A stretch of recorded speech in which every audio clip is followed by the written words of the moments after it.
Hello friend, तो स्वागत है आपका मेरे यूट्यूब चैनल में। जो आज से कंटिन्यू चलेगा वो हिस्ट्री का क्लास होगा और सिर्फ प्रैक्टिस होगा। ठीक है। और चैनल का नाम भी प्रैक्टिस जॉन ही है। तो आप लोग सपोर्ट कीजिए हमारे चैनल को, जिससे हमें भी मोटिवेशन मिलेगा। और मैं डेली के बेसिस पे एमसीक्यू प्रैक्टिस हिस्ट्री का, मॉडर्न हिस्ट्री का शुरू किया हूँ, तो पहले मॉडर्न हिस्ट्री ख़त्म करूँगा। ठीक है। तो चलिए बिना समय गवाए हुए स्टार्ट करते हैं।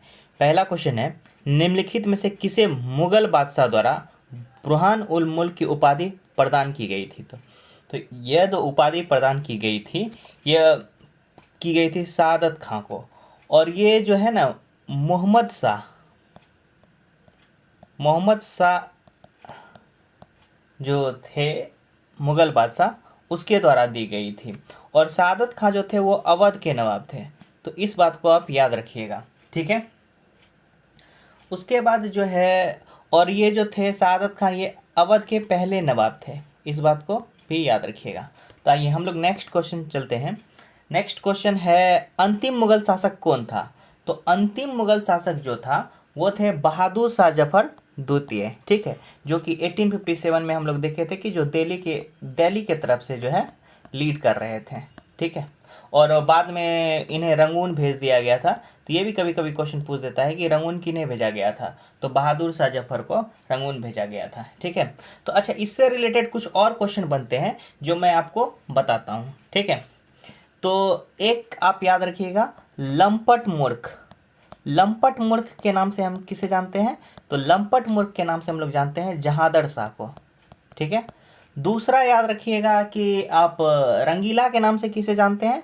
तो रंगीला के नाम से जानते हैं मोहम्मद शाह को। मोहम्मद शाह को। ठीक है। उसके बाद जो है, शाह ए बेखबर के नाम से हम लोग किसको जानते हैं? तो शाह ए बेखबर के नाम से हम लोग जानते हैं बहादुर शाह प्रथम को। तो इस बात को आप याद रखिएगा। ठीक है। तो आइए हम लोग नेक्स्ट क्वेश्चन की ओर चलते हैं। नेक्स्ट क्वेश्चन है, 1707 में औरंगजेब की मृत्यु के पश्चात कौन उत्तराधिकारी बना? तो जब औरंगजेब का मृत्यु हुआ था, तो इसके बाद जो है बहादुर शाह प्रथम जो है उत्तराधिकारी बने थे। इस बात को आप याद रखिएगा। ठीक है। आइए हम लोग नेक्स्ट क्वेश्चन की ओर चलते हैं। हम लोग ज़्यादा समय नहीं गवाएंगे और क्वेश्चन को करते हुए जाएंगे, जिससे आपका प्रैक्टिस हो जाए। क्योंकि अभी बिहार के सारे एग्ज़ाम अभी पास हैं। मुझे लगता है बिहार एसएससी भी एग्ज़ाम ले ही लेगा। तो इसीलिए आप लोग डेली इसको प्रैक्टिस कीजिएगा, तो बहुत हेल्पफुल रहेगा। और ये देखिए, ये सारे क्वेश्चन प्रीवियस ईयर में पूछे गए हैं। ठीक है। प्लासी युद्ध के समय मुगल शासक कौन था? तो प्लासी युद्ध के समय जो मुगल शासक थे वो आलमगीर द्वितीय थे। तो प्लासी युद्ध आप याद रखिएगा। प्लासी युद्ध कब हुआ था? तो प्लासी युद्ध 1757 में हुआ था। और प्लासी युद्ध किनके किनके बीच में हुआ था? अंग्रेज और सिराजुद्दौला के मध्य लड़ा गया था। इस युद्ध में जो है अंग्रेज का विजय हुआ था। और इसमें बोला जाता है कि यह सबसे छोटा युद्ध चला था, मतलब युद्ध हुआ ही नहीं था। ठीक है। अगर आप लोग अभी पढ़े होंगे तो आप लोग मीर कासिम, मिर्जाफर सब के बारे में जानते होंगे। एक बार आप देख लीजिएगा। ठीक है। क्योंकि अगर मैं यहाँ डिटेल में बताऊंगा तो फिर बहुत लंबा क्लास चल जाएगा। ठीक है। तो देखिए, निम्नलिखित में से किस मुगल बादशाह को वजीर गाजीउद्दीन ने दिल्ली में दाखिल नहीं होने दिया था? तो दिल्ली में दाखिल होने के लिए किसको नहीं दिया गया था? तो शाह आलम द्वितीय को। ठीक है। तो देखिए, इसमें क्या था कि शाह आलम द्वितीय का जो पीरियड था ना, वो 1759 से लेकर के 1806 तक था। ठीक है। उसके बाद जो है, जिसे अली गोहार भी कहा गया है, मतलब ये भी क्वेश्चन पूछा गया है कि अली गोहार के नाम से हम लोग किसको जानते हैं? तो अली गोहार के नाम से जानते हैं शाह आलम द्वितीय को। ठीक है। अब देखिए यहाँ पे क्वेश्चन नंबर 6, पूर्ण रूप से जजिया कर किसने और कब समाप्त किया था? ठीक है। तो पूर्ण रूप से जजिया कर को समाप्त किया था मोहम्मद शाह रंगीला ने। ठीक है। और एक बात याद रखिएगा कि जजिया कर क्या होता है। जजिया कर एक तरीके का धार्मिक कर था, जिसे गैर मुसलमानों से लिया जाता था। ठीक है। और जजिया कर को अकबर ने भी 1579 में क्या किया था? समाप्त कर दिया था। ठीक है। और इसको लागू किसने किया था? पुनः 1679 में जो है लागू किया था किसने? औरंगजेब ने। ठीक है। और फिर मोहम्मद शाह ने इसको पूरे तरीके से समाप्त कर दिया। ठीक है। मोहम्मद शाह का पीरियड 1748 तक था। ठीक है। अब आगे देखिए क्वेश्चन नंबर 7, अली गोहार का बिहार अधिनियम किस वर्ष समाप्त हुआ था? तो जो अली गोहार थे उनका बिहार अभियान जो है 1759 में समाप्त हुआ था। ठीक है, और ये 1760 में बिहार पर आक्रमण भी करना चाहे थे, जो कि असफल हो गया था। तो आइए क्वेश्चन नंबर 8 की तरफ हम लोग चलते हैं। अली वर्दी को किस वर्ष बिहार का डिप्टी गवर्नर नियुक्त किया गया था? तो अली वर्दी खां को जो है 1733 में बिहार का डिप्टी गवर्नर नियुक्त किया गया था। और देखिए क्या है, 1728 में सुजाउद्दीन ने मोहम्मद अली को राजमहल का फौजदार बनाया था और उन्हें अली वर्दी खां की उपाधि दी थी। अली वर्दी खां को 1733 में जो है बिहार के डिप्टी गवर्नर बनाया गया था, यानी इसको क्या बोले, नायब नाजिम नियुक्त किया गया था, ये भी बोला जाता है। ठीक है, आगे आइए हम लोग देखते हैं बक्सर के युद्ध के समय पे दिल्ली पर किसका शासन था?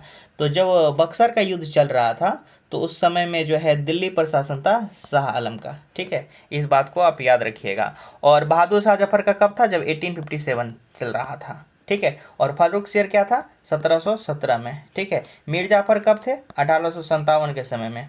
ठीक है, आगे देखिए हम लोग देखते हैं क्वेश्चन नंबर 10। भारत के प्रसिद्ध मयूर सिंहासन और कोहिनूर हीरे को ले गया था। तो कोहिनूर हीरे को जो लेके गए थे वो नादिर शाह लेकर के गए थे 1739 में। ठीक है, और 1739 में लेकर के गए थे। तो अगर पूछ दे कि इस समय में मुगल बादशाह कौन था, तो इस समय में मुगल बादशाह था मोहम्मद रंगीला। ठीक है, रंगीला। ठीक है, इस बात को आप याद रखिएगा। इस बार एईडीओ के एग्जाम में भी पूछा था, रंगीला के नाम से हम लोग किसको जानते हैं? ठीक है, जो एग्जाम कैंसिल हो गया। ठीक है, और ये एक तरह का एक सिंहासन था, उसी में कोहिनूर लगा हुआ था। और ये बनवाए कौन थे? कौन से बादशाह? शाहजहां ने बनवाया था, इसको याद रखिएगा। अगर पूछ दे एग्जाम में कि ये किसने बनवाया था, तो शाहजहां ने बनवाया था। ठीक है, आइए क्वेश्चन नंबर 11 में आते हैं। इनमें से किसने अंग्रेजी ईस्ट इंडिया कंपनी के कंट्रोल के खिलाफ बगावत नहीं की थी? तो याद रखिएगा, अंग्रेजी ईस्ट इंडिया कंपनी के खिलाफ बगावत हैदराबाद के निजाम ने नहीं किया था। ठीक है, ये हमेशा उसका सहायक बना हुआ रहा था। ये भी देखिए क्वेश्चन पूछा गया है 64 बीपीएससी में। ठीक है, आगे आइए क्वेश्चन नंबर 12। मुगल बादशाह बहादुर शाह जफर के बारे में कहा जाता है कि उसके साम्राज्य की सीमा थी, मतलब उसके साम्राज्य की सीमा जो है ना, मतलब धीरे धीरे कम हो गया था, तो इसलिए चांदनी चौक से पालम तक था। ये भी देखिए अब 69 बीपीएससी में पूछा गया और 40 बीपीएससी में पूछा गया है, तो ये इंपॉर्टेंट कितना है आपके लिए। ठीक है, देखिए मुगल सम्राट बहादुर शाह जफर के बारे में क्या कहा गया है कि उनका साम्राज्य सिकुड़कर चांदनी चौक से लेकर के पालम तक हो गया था। 1857 की क्रांति में दिल्ली के विद्रोहियों के नेतृत्व किया था। अंग्रेज ने इन्हें बंदी बनाकर रंगून भेज दिया गया था। ये भी पूछता है कि रंगून अंग्रेज किसको भेजे थे? तो रंगून भेजे थे किसको? बहादुर शाह जफर को। ठीक है, और जहां पे इनका 1862 में क्या हो गया था? मृत्यु हो गया था। ठीक है, रंगून में ही इनका मृत्यु हो गया था। आइए क्वेश्चन नंबर 13 में आते हैं। मयूर सिंहासन पर बैठने वाला अंतिम मुगल सम्राट कौन था? तो जो मयूर सिंहासन पर अंतिम मुगल सम्राट कौन बैठा था? मोहम्मद शाह ही बैठे थे। आपको याद होगा कि हम बोले थे 1739 में जो है नादिर शाह लूट करके लेकर के चला गया था और 1748 तक मोहम्मद शाह का ही पीरियड था। ठीक है, क्वेश्चन नंबर 14 पे आइए। मुगल काल का पतन शुरू हुआ था। मुगल काल का पतन कब शुरू हुआ था?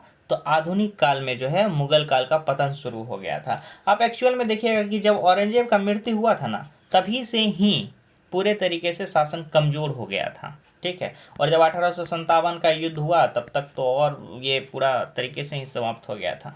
ठीक है, और यहाँ पे पूरा सत्ता छीन ही लिया गया था। ठीक है, तो मुझे लगता है कि आपको ये एमसीक्यू जरूर पसंद आया होगा। ठीक है, और आप प्रैक्टिस कीजिए, आपका धीरे धीरे धीरे मॉडर्न हिस्ट्री में भी पकड़ अच्छा हो जाएगा। उम्मीद करते हैं आपसे। अगर आपको ये अच्छा लगा, ये सीरीज अच्छा लगा है, तो ये मैं एसएससी के लिए रेगुलर चालू करूँगा। ठीक है, और अगर आपको पसंद आया तो मेरे चैनल को सब्सक्राइब कीजिए और लोगों तक आप शेयर कीजिए। Thank you for watching my video.